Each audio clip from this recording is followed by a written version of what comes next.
Part 1. The Acquisition. My name is Mark. I have lived in this city for 10 years. It is a city built on the bones of the lonely. I am one of them. I am a ghost in a collar and tie. For 3 years, my existence has been a flat line. I wake up in a room that smells of dust and stale oxygen. I drink coffee that tastes like rust and old copper. I sit in a cubicle for 9 hours, where the only sound is the rhythmic hum of a server that is slowly dying in the basement.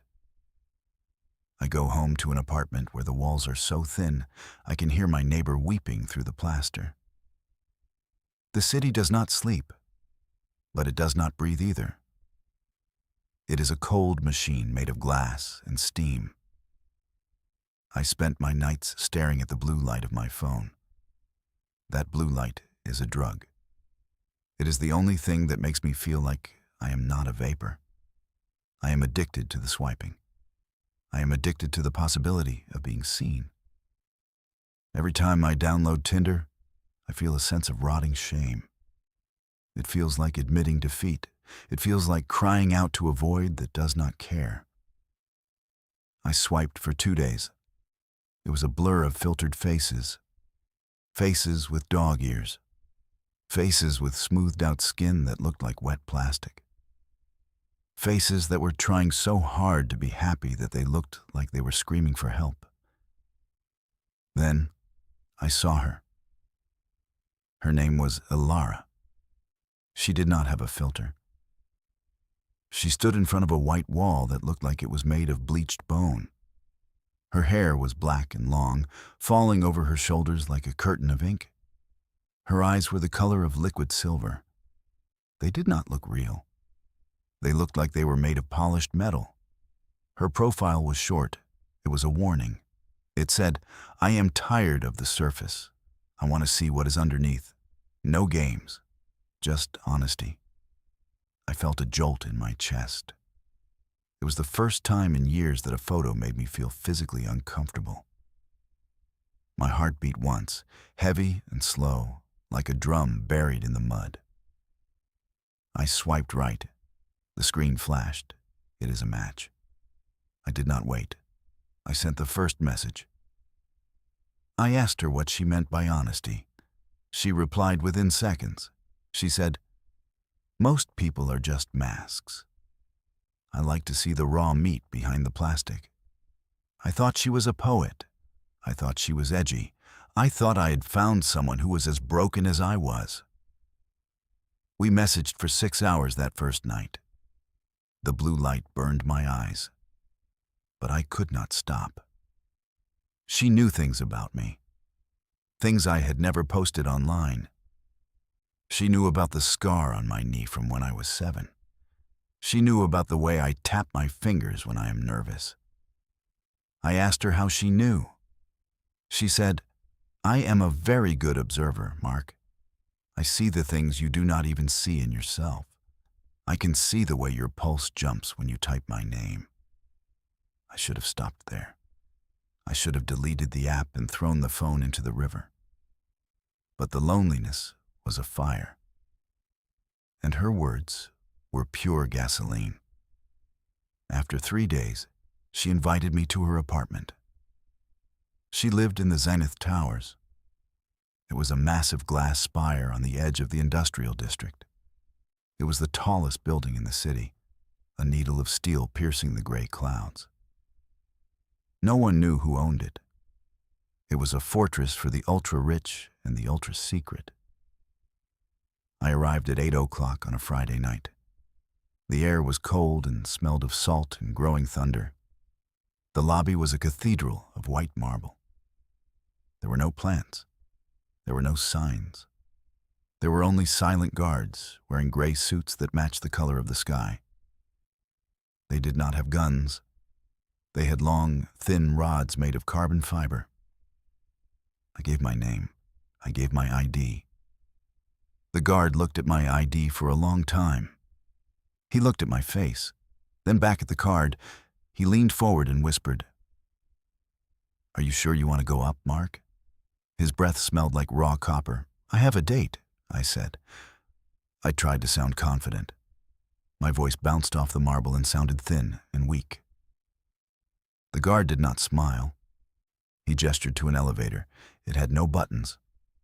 It was a box of seamless, polished silver. I stepped inside.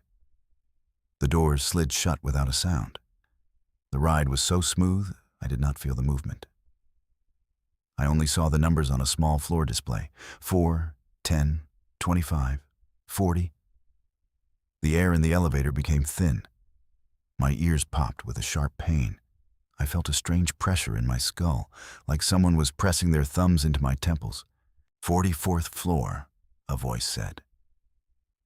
It was a digital voice, but it sounded like it was struggling to breathe through a throat full of sand. The doors opened. I was in a hallway that smelled like ozone and expensive soap. It was the smell of a hospital that had been mixed with rotting perfume. The carpet was a deep, dark crimson. It was so thick that my footsteps made no sound. It felt like I was walking on a bed of velvet moss. I walked to apartment 44B. The door was made of dark, heavy wood that looked like it had been submerged in a black lake for 100 years. I knocked 3 times. My heart was drumming against my ribs so hard I thought they would snap. The door opened. Elara stood there. She was wearing a heavy silk robe. It was the color of a bruise, a mix of deep purple and sickly blue. She was taller than I expected. Her skin was so pale it looked translucent, like fine porcelain. I could see the blue veins running down her neck. They looked like a map of a country I did not want to visit. "You are late, Mark," she whispered. Her voice sounded like silk being dragged over a razor blade. "By 3 minutes and 42 seconds. Time is the only thing we truly own. Why would you waste mine?" I apologized. I held out the wine. She did not take it. She just stepped aside and gestured for me to enter. I stepped into the apartment and immediately felt a sense of vertigo. The apartment was not a home. It was a nightmare of geometry. Every wall was a mirror. The ceiling was a mirror. Even the floor was made of polished obsidian that reflected everything like a black lake. I saw myself 1,000 times. I saw myself from the front. I saw myself from the back. I saw myself from angles I had never seen in my life. I saw the way my shoulders slouched. I saw the way my hair was thinning. I saw the tiny pockmarks on my cheeks. It was brutal. It was unforgiving. "Why so many mirrors?" I asked. My voice echoed. It sounded like there were 1,000 marks, all asking the same question at once. Elara walked to a glass table in the center of the room. She moved with a strange, fluid grace. She did not seem to walk.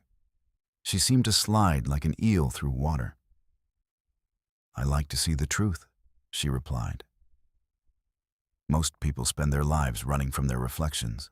They hide in the dark. They hide behind filters. I prefer to magnify." She motioned for me to sit. The chair was made of clear acrylic. It was cold.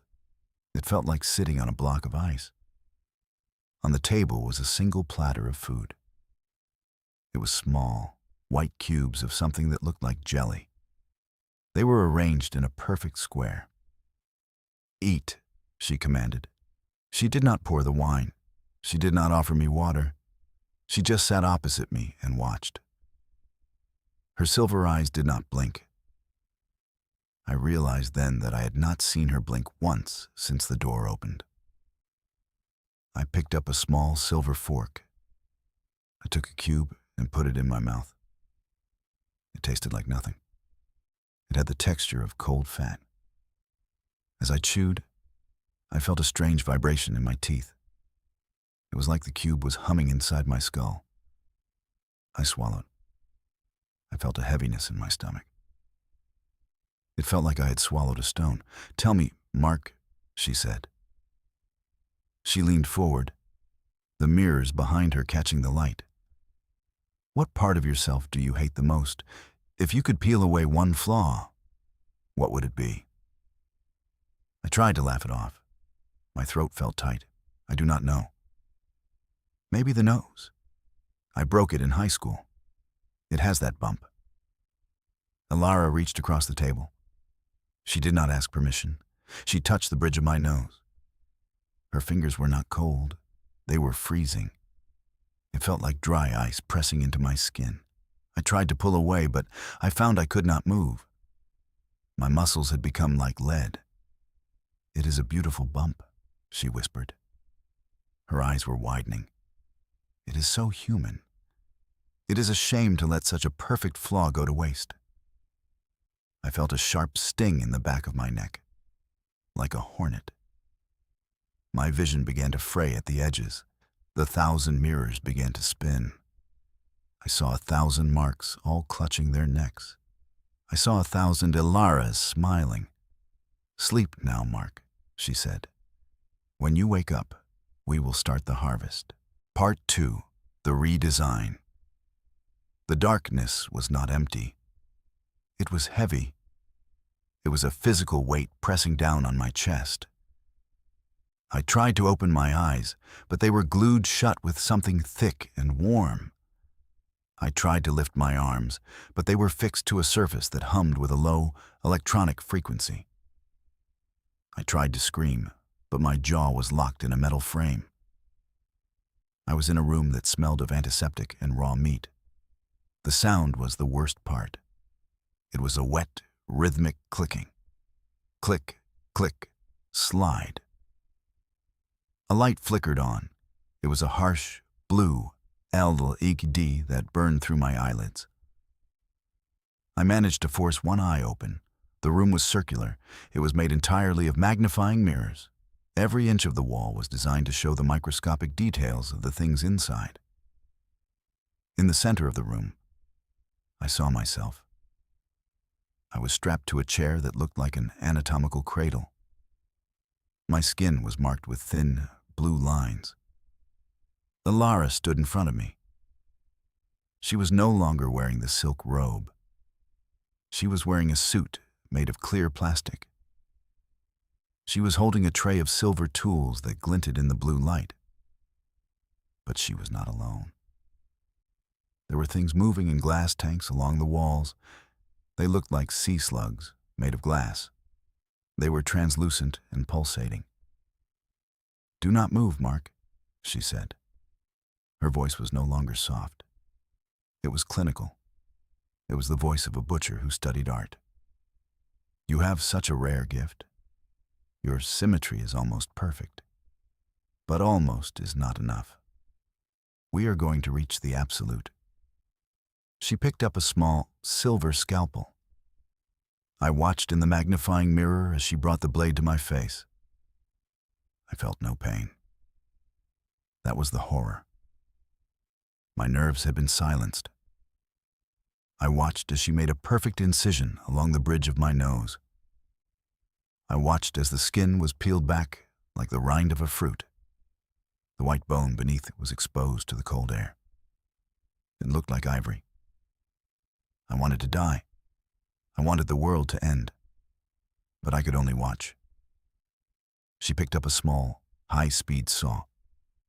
The sound was a high-pitched whine that vibrated in my teeth. She began to shave the bump from my bone. Small flakes of my own skull drifted through the air like snow. She caught them in a small jar. She kissed the glass. "These are the flaws," she whispered. "I will keep them. They are the only parts of you that were truly alive.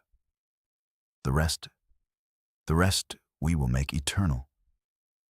She opened one of the glass tanks. She pulled out a handful of the clear slugs. They were squirming in her palm. She began to press them into the open wound on my face. I felt them.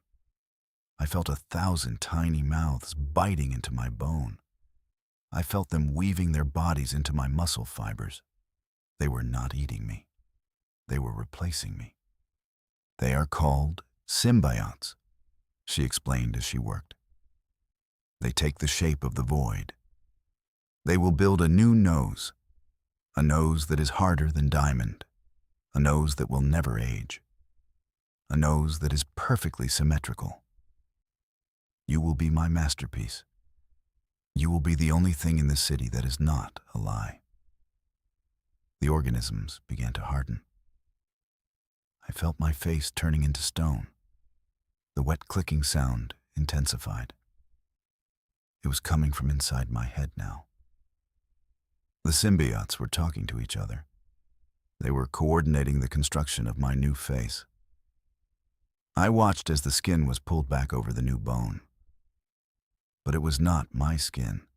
It was a clear, rigid film that looked like porcelain. She moved to my jaw, then to my eyes. For hours, she harvested. She took the things that made me Mark, the small asymmetries, the scars, the marks of time, and she replaced them with the glass slugs. Every time she removed a piece of me, she stitched it onto a mannequin standing in the corner. By the time she was finished, the mannequin looked more like me than I did. "Now," she said, stepping back, "go home. Look at yourself." She unstrapped me. My body felt light. It felt hollow. I walked out of the Zenith towers like a man walking through a dream. I reached my apartment and ran to the bathroom. I looked in the mirror. I screamed. But the sound that came out was not a human voice. It was a series of digital clicks and whistles. My face was perfect. It was the most beautiful face I had ever seen. But it was not mine. It was a mask of clear, frozen light. I could see the slugs moving beneath the surface. They were weaving through my brain. They were replacing my memories with the image of Elara. I reached for my phone. My fingers were long and thin now. They were tipped with silver wire. I opened Tinder. There was a new notification, a match. It was a photo of a man named David. He was handsome. He had a small scar on his chin. I felt a hunger I had never known. It was a hunger for flaws. I typed a message. My fingers moved with a speed that was not human. "I am tired of the surface," I wrote. "I want to see what is underneath. No games, just honesty." I looked in the mirror one last time. My face began to crack. A new organism was pushing its way through my forehead. It looked like a silver needle. The date was set. The harvest was beginning again.